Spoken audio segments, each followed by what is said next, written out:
नमस्कार। अगर बच्चों आप लोग कक्षा 10 के छात्र हैं और प्री बोर्ड परीक्षा 2026 और 27 की तैयारी कर रहे हैं तो ये वीडियो आपके लिए काफ़ी ज़्यादा इम्पोर्टेंट होने वाला है।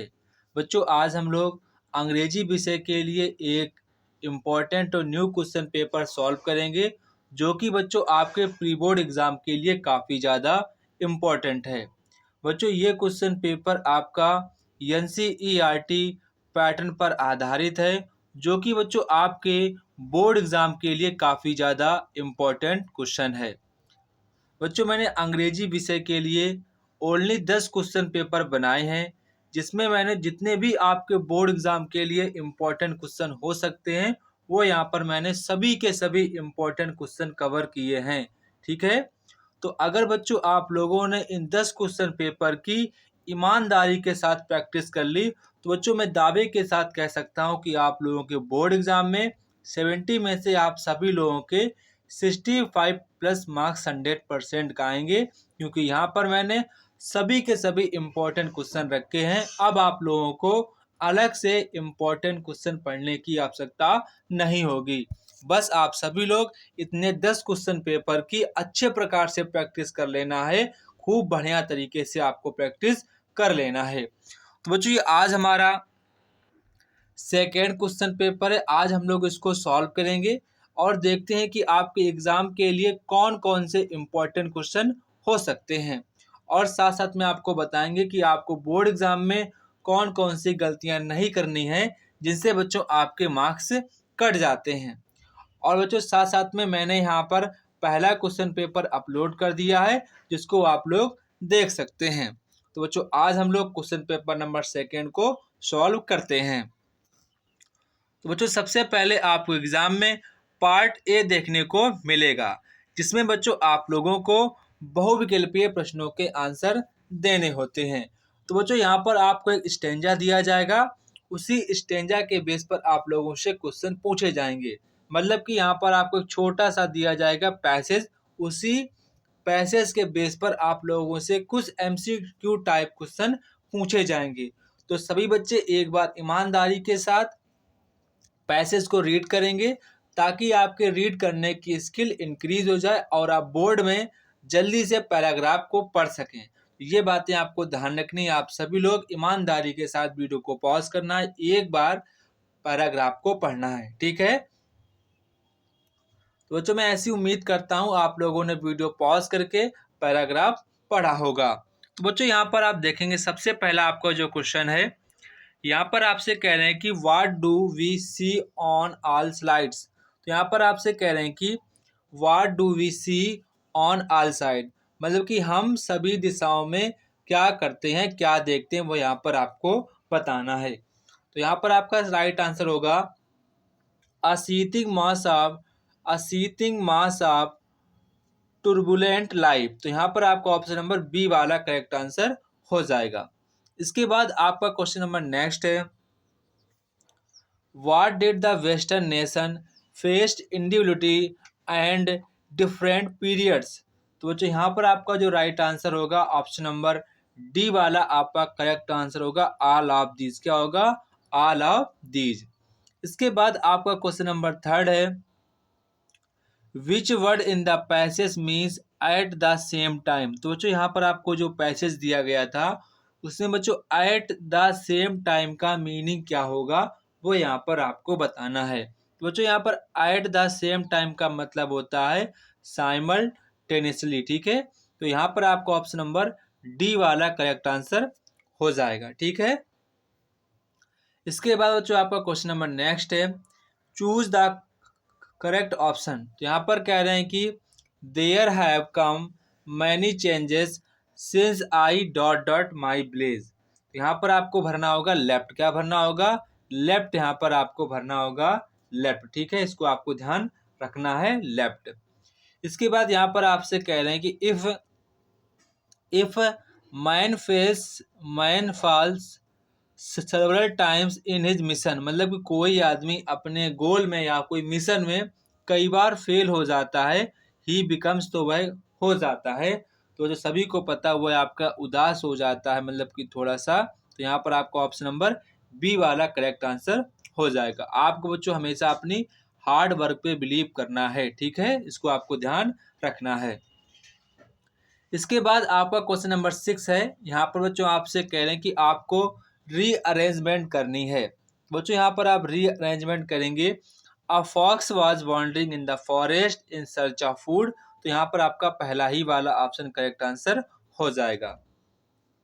इसके बाद आपका नेक्स्ट यहाँ पर क्वेश्चन है। यहाँ पर कह रहे हैं कि which of the following word miss spelled, तो यहाँ पर आपसे कह रहे हैं कौन सा आपका जो वर्ड है वो आपका मिस स्पेल्ड है। तो यहाँ पर जो आपका ऑप्शन नंबर सी वाला, ऑप्शन नंबर बी वाला करेक्ट हो जाएगा। Option number B will be right answer this question, ठीक है। जहाँ पर आपका TNT लिखा है तो आपको यहाँ पर TENT करना पड़ेगा, ठीक है, TENT करना पड़ेगा, फिर आपकी स्पेलिंग ये सही हो जाएगी। इसके बाद आपका क्वेश्चन नंबर नेक्स्ट है, fill in the blank with the suitable preposition. तो डू नॉट डिपेंड ऑन, ठीक है, डू नॉट डिपेंड ऑन, तो यहाँ पर आपका ऑप्शन नंबर बी वाला करेक्ट आंसर हो जाएगा। इसके बाद read the passage and answer following, ठीक है। तो यहाँ पर आपको पहले एक पैसेज को पढ़ना है, फिर आपको इनके आंसर्स देने हैं। तो यहाँ पर आपसे कह रहे हैं कि who came and set beside वाली, कौन आया था और वाली के बगल में बैठ गया था, तो वो आपका था द ओल्ड मैन, ठीक है, द ओल्ड वुमेन। तो यहाँ पर आपका ऑप्शन नंबर ए वाला करेक्ट आंसर हो जाएगा। Option number A will be right answer this question. What did Valli say to the old man, old women, तो वाली ने बूढ़ी महिला से क्या कहा था, तो वो कहा था you did not bother about me. तो यहाँ पर आपका ऑप्शन नंबर ए वाला करेक्ट आंसर हो जाएगा। इसके बाद आपका क्वेश्चन नंबर नेक्स्ट है, the postmaster was an amiable fellow. Amiable means, ठीक है, तो यहाँ पर आपको बताना कि अमेबल का यहाँ पर क्या मीन्स है। तो जो यहाँ पर अमेबल का मीन्स है मतलब कि फ्रेंडली, कैसा है, फ्रेंडली। तो यहाँ पर आपका ऑप्शन नंबर बी वाला करेक्ट आंसर हो जाएगा। इसके बाद आपका क्वेश्चन नंबर 12 है, the main crop was Coorg is, यहाँ पर बताना कि कुर्ग की मेन फसल क्या थी, वो यहाँ पर आपको बताना है। तो उसकी जो मेन फसल थी कॉफी, क्या थी, coffee. By no means mortals can avoid, तो इसका आ जाएगा डाइंग, क्या हो जाएगा, डाइंग। इसके बाद आपका क्वेश्चन नंबर नेक्स्ट है। यहाँ पर आपको स्टेंजर दिया जाएगा, उसी स्टेंजर के बेस पर यहाँ पर आप लोगों से क्वेश्चन पूछे जाते हैं। तो यहाँ पर आपसे कह रहे हैं कि what gave a change of mood off the poet, मतलब कि यहाँ पर जो पोएट का मूड है वो किस प्रकार से बदल रहा है, वो यहाँ पर आपको बताना है। द डस्ट ऑफ स्नो की तरह ये बदल रहा है। Who is the poet of these lines, तो इन लाइन्स का यहाँ पर पोएट कौन है, तो यहाँ पर आपको जो पोएट है रॉबर्ट फ्रॉस्ट है। कौन है, रॉबर्ट फ्रॉस्ट। तो यहाँ पर आपको ऑप्शन नंबर ए वाला करेक्ट आंसर हो जाएगा। इसके बाद आपका क्वेश्चन नंबर नेक्स्ट यहाँ पर है, हॉकिंस वॉज द, तो इसका आपका राइट आंसर होगा हॉकिंस वॉज अ गार्डनर, क्या हो जाएगा, मतलब कि वो एक माली था, ठीक है, इसको आपको ध्यान रखना, इंपॉर्टेंट क्वेश्चन है। इसके बाद यहाँ पर आपसे कह रहे हैं कि Anil lived in a room over, हो जाएगा जुम्मा स्वीट शॉप, ठीक है, जो अनिल है वो जुम्मा स्वीट शॉप के ऊपर रहता था। When Griffin become homeless wander without clothes it was, ठीक है, इट वाज विंटर, तब क्या थी, तब आपकी सर्दी थी, जब जो फ्लिन है ये मतलब कि बिना कपड़ों के घूम रहे थे, ठीक है। इसके बाद आपका क्वेश्चन नंबर नेक्स्ट है, his class roommate was James are wrong, क्या हो जाएगा, जेम्स आर रॉन्ग। तो यहाँ पर आपका ऑप्शन नंबर बी वाला करेक्ट आंसर हो जाएगा, जेम्स आर रॉन्ग। इसके बाद आपका क्वेश्चन नंबर नेक्स्ट है, मालिदा बारोड फ्रॉम हर हस्बैंड, तो मालिदा ने अपने हस्बैंड से कितने रुपए मतलब कि उधार लिए थे, क्या चीज उधार ली थी, तो वो आपकी उधार ली थी द नेकलेस, क्या लिया था, नेकलेस। तो यहाँ पर आपका ऑप्शन नंबर सी वाला करेक्ट आंसर हो जाएगा। इसके बाद जो यहाँ पर आपका पार्ट बी आता है, तो पार्ट बी में आपको रीड द पैसेज एंड यहाँ पर आपको क्वेश्चंस के आंसर देने हैं, ठीक है। तो जो आप सभी लोग एक बार पैसेज को पढ़ना है, और आपको बात ध्यान रखनी है, बोर्ड एग्जाम में अगर आपको एक क्वेश्चन आता हो, चाहे ना आता हो, पर आपको कभी भी छोड़कर नहीं आना है, ठीक है। कुछ ना कुछ यहाँ पर आपको करके आना है, आपको कभी भी इसको छोड़कर नहीं आना है, ठीक है। ये आप बात ध्यान रखेंगे। तो बच्चों यहाँ पर आपसे क्वेश्चन कह रहे हैं कि what do the money minded man and women believe. जो मनी की जो अवधारणा बनी है लोगों में, आदमियों में और महिलाओं में, वो क्या बनी है, वो यहाँ पर आपको बताना है। What is their rule of life, तो हमारी या उनकी जिंदगी का रूल का लाइफ क्या है, वो यहाँ पर आपको बताना है। How did the old working women complain about her sons habit, मतलब कि जो ओल्ड महिला काम करती थी उसने अपने पुत्र की जो हैबिट के बारे में क्या शिकायतें की, कैसे शिकायतें की थी, वो यहाँ पर आपको बताना है। Choose the from passage word opposite in the meaning wasted, तो यहाँ पर जो आपका जो वर्ड है वेस्टेड, तो यहाँ पर बच्चों आपको इसका यहाँ पर अपोजिट वर्ड बताना है। तो बच्चों अगर आप पैसेज को ढंग से पढ़ेंगे तो यहाँ पर आपका अपोजिट वर्ड हो जाएगा गुड, क्या हो जाएगा, गुड, ठीक है। तो यहाँ पर आप गुड भी लिख देंगे, ठीक है। तो यहाँ पर आपको ये सही जवाब हो जाएगा गुड, ठीक है, गुड। इसके बाद यहाँ पर आपसे कह रहे हैं राइटिंग स्किल्स, यहाँ पर जो आपको अपनी राइटिंग स्किल दिखानी पड़ती है। तो यहाँ पर आपसे कह रहे हैं कि write a letter to your friend advising him to take care health despite his study, मतलब कि आपको अपने फ्रेंड को हेल्थ में केयर रखने के लिए और पढ़ाई का भी ध्यान रखना है, उसके लिए यहाँ पर आपको उसको एक लेटर लिखना है। इसके बाद यहाँ पर आपसे कह रहे हैं कि write an application to the principal your school requesting to issue you library card from borrowing books, यहाँ पर आपको अपने प्रधानाचार्य जी को लेटर लिखना है कि हमको लाइब्रेरी से कुछ किताबें चाहिए, तो आप मेरे लिए एक लाइब्रेरी कार्ड इशू कर दीजिए, ठीक है।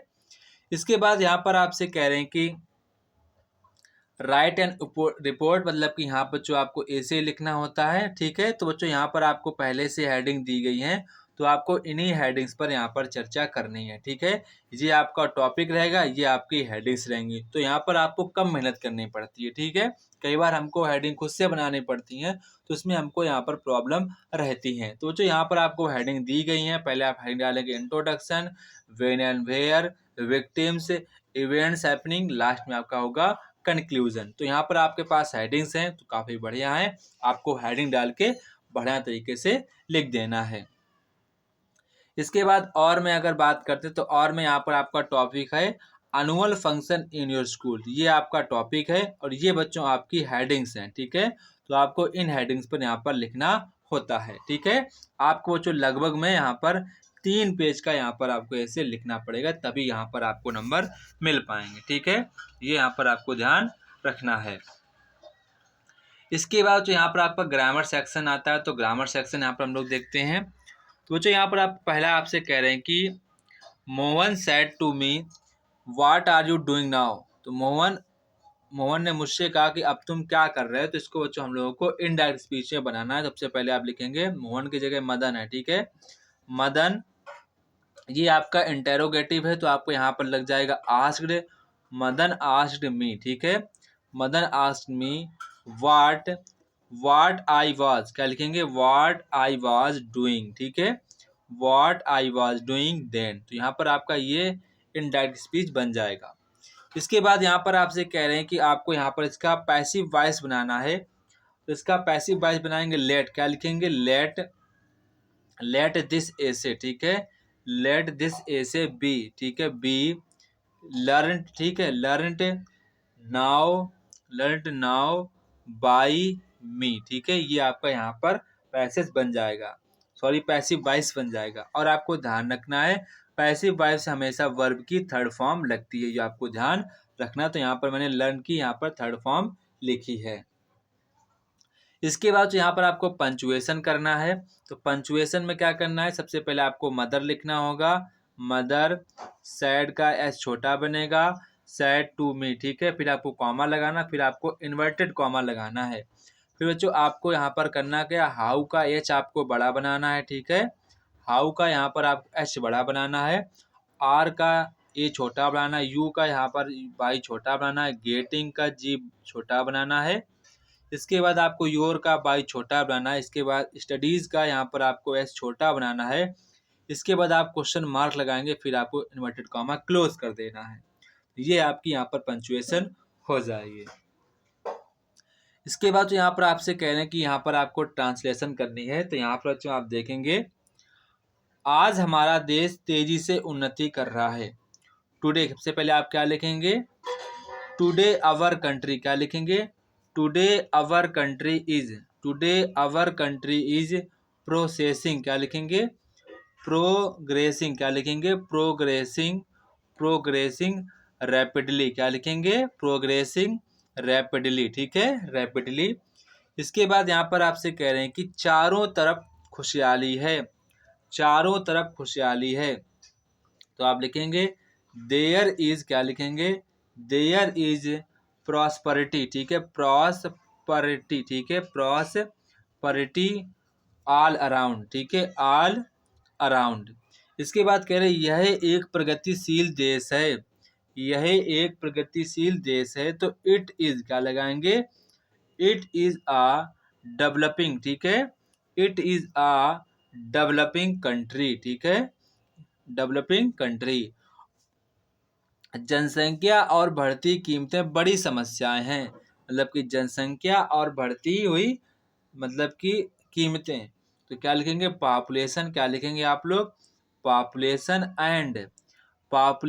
And increasing, population and increasing prices, जहाँ पर कह रहे हैं कीमतें, तो आपका हो जाएगा प्राइजेस आर बिग प्रॉब्लम्स, ठीक है, आर बिग प्रॉब्लम्स। यदि हम उन्हें नियंत्रित कर लें तो हमारा देश महान बन सकता है। यदि यानी कि यदि हम लोग उनको कंट्रोल कर लेते हैं तो ये चीज़ें महान बन सकती हैं। सबसे पहले आप क्या लिखेंगे, इफ़, क्या लिखेंगे, इफ़ वी कंट्रोल, ठीक है, इफ़ वी कंट्रोल देम, ठीक है, if we control them, comma our country, ठीक है, अवर कंट्री, अवर कंट्री में बी ग्रेट, ठीक है, मे बी ग्रेट, ठीक है, मे बी ग्रेट। तो ये आपकी स्टोरी ऐसे बन जाएगी, ठीक है, ये आपको यहाँ पर ध्यान रखना होगा, ठीक है। इसके बाद यहाँ पर आपसे कह रहे हैं कि यहाँ पर आपको फिर इसके बाद लिटरेचर के आंसर देने होते हैं, ठीक है, तो हम लोग अब इसको सॉल्व करते हैं। तो बच्चों यहाँ पर आपसे कह रहे हैं कि answer the following in about 30 to 40 words का यहाँ पर आपको आंसर लिखना है। तो why did Lencho think that it was going to rain, Lencho को क्यों लगा कि वर्षा होने वाली है, वो यहाँ पर आपको बताना है। इसके बाद आपसे और में कह रहे हैं कि do you think mister Keesing was strict and discipline teacher, क्या आपको लगता है कि मिस्टर किसिंग एक सख्त और अनुशासित अध्यापक थे, उसके विषय में यहाँ पर आपको बताना है। इसके बाद आपका क्वेश्चन नेक्स्ट है, when would the walker come every day, why did children run to meet him, bakery वाला प्रतिदिन आता था, बच्चे उससे मिलने के लिए क्यों दौड़ पड़ते थे, वो यहाँ पर आपको बताना है, ठीक है, जो बेकरी वाला था प्रतिदिन क्या आता था और बच्चे उससे मिलने के लिए क्यों भाग पड़ते थे, ठीक है। और मैं यहाँ पर आपसे लिखा है, how does the narrator describe his first flight before he सा स्टॉर्म क्लाउड्स, तूफानी बादल देखने से पहले कथाकार ने अपनी पहली पहली जो उनकी फ्लाइट थी उसके बारे में उन्होंने क्या वर्णन किया, वो यहाँ पर आपको बताना है। आंसर एनी वन, आपको यहाँ पर जो किसी एक यहाँ पर आंसर देना है, आपका लॉन्ग आंसर है, तो बच्चों लगभग में आपको 2 से या 2.5 पेज का यहाँ पर आपको आंसर लिखना है। और आपको ध्यान रखना, जब भी आप लॉन्ग आंसर लिखे तो हमेशा बच्चों हेडिंग बना कर लिखना, बिना हेडिंग के लॉन्ग आंसर कभी नहीं लिखना है, वरना आपके मार्क्स कटेंगे, ठीक है। और हमेशा लॉन्ग आंसर वही चूज करना जिस पर आपको अधिक से अधिक हेडिंग आ रही हो, ये बातें आपको ध्यान रखनी पड़ेंगी। तो बच्चों यहाँ पर आपसे क्वेश्चन कह रहे हैं कि how did Valli arrange money for his ride, bus ride, what sacrifice did she make for it, Balli ने अपनी बस यात्रा के लिए पैसे की व्यवस्था कैसे की थी, इसके लिए उसने क्या त्याग किया था, वो यहाँ पर आपको बताना है। What happened to Kisa Gotami, why did she go to her neighbors, what did Buddha ask to do her, यहाँ पर कह रहे हैं कि किसा गौतमी के साथ क्या हुआ, वह अपने नाइबोर्स जो उनके पास रहने वाले थे के पास क्यों गई थी, और बुद्ध ने उससे क्या करने को कहा था वो यहाँ पर आपको बताना है। इसके बाद यहाँ पर आपसे कह रहे हैं कि आंसर एनी वन, यहाँ पर आपको किसी एक टॉपिक पर आंसर देना है। यहाँ पर कह रहे हैं कि what is dust of snow, यहाँ पर आपको छोटा सा आंसर लिखना है। व्हाट डज पोइट से change in mood, how was poets mood change, यहाँ पर आपको बताना है। और मैं यहाँ पर आपसे कह रहे हैं कि बच्चों यहाँ पर आपको 4 लाइन्स की पोएम लिखनी है, तो यहाँ पर आप 4 लाइन्स की पोएम लिख सकते हैं। ठीक है, काफ़ी आसान है, आप लिख सकते हैं। चाहो तो मैं लिख दूँ, the way a crow swooped down on me, the dust of snow from a hemlock tree, from a hemlock tree। तो यहाँ पर आपका ये हो जाएगी पोएम। ठीक, आप हमेशा पोएम ही लिखना है, ये आपको ध्यान रखना है। इसके बाद यहाँ पर आपसे कह रहे हैं कि right the central idea of anyone, यहाँ पर जो आप किसी एक टॉपिक पर यहाँ पर आपको सेंट्रल आइडिया लिखना है। लगभग जो आपको एक या आधे पेज का यहाँ पर आपको सेंट्रल आइडिया लिख देना है। ठीक है, इसके बाद जो आपका क्वेश्चन नंबर नेक्स्ट यहाँ पर है, आंसर एनीवन, आपको किसी एक पर आंसर देना है। तो यहाँ पर आपसे कह रहे हैं कि who is the narrator of story, the thief's story, what does his profession before he came to Anil. The thief of story का कथावाचक कौन था, अनिल से मिलने से पहले उसका व्यवसाय क्या था। ठीक है, वो यहाँ पर आपको बताना है। How did Griffin save himself from mister hall, Griffin ने मिसिज हॉल से स्वयं को कैसे बचाया था, वो यहाँ पर आपको बताना है। Answer any one of the following in about 60 words, what was the cause Matilda's ruin, how could she have avoided it, Matilda के जो पतन का कारण क्या था, वह इससे किस प्रकार से टाल सकती थी, वह किस प्रकार से इसको अवॉइड कर सकती थी, वो यहाँ पर आपको बताना है। Discuss the role of Ebright's mother in making him a scientist. ठीक है, आपको इमराइट की जो माता है उसको मतलब कि साइंटिस्ट बनाने में उनका क्या रोल रहा, उनकी क्या भूमिका रही है, वो यहाँ पर आपको बताना है। तो बच्चों ये था हमारे क्लास 10 का एक इम्पॉर्टेंट और न्यू क्वेश्चन पेपर। आप सभी बच्चों को इस क्वेश्चन पेपर की अच्छे प्रकार से प्रैक्टिस करनी है। तो बच्चों आज हमारा क्वेश्चन पेपर नंबर 2 कंप्लीट हुआ। अब बच्चों कल आपको क्वेश्चन नंबर 3, फिर आपको 4, फिर आपको 6, 7, 8, 9, 10। ठीक है, ऐसे बच्चों आपको 10 क्वेश्चन पेपर अपलोड किए जाएंगे। अगर आपने 10 क्वेश्चन पेपर की ईमानदारी के साथ प्रैक्टिस कर ली तो बच्चों मैं दावे के साथ कह सकता हूँ कि आप लोगों के बोर्ड एग्जाम में 70 में से आप लोगों के 65+ मार्क्स 100% आएंगे। इससे पहले बच्चों मैंने क्वेश्चन पेपर नंबर 1 भी अपलोड कर दिया है, जिसको आप लोग देख सकते हैं। तो जय हिंद बच्चों, फिर मिलते हैं अपने नेक्स्ट वीडियो पर। अगर बच्चों आप लोगों को पेपर अच्छा लगा हो तो बच्चों कमेंट बॉक्स में कमेंट प्यारे से शब्द जरूर लिखना है। ठीक है।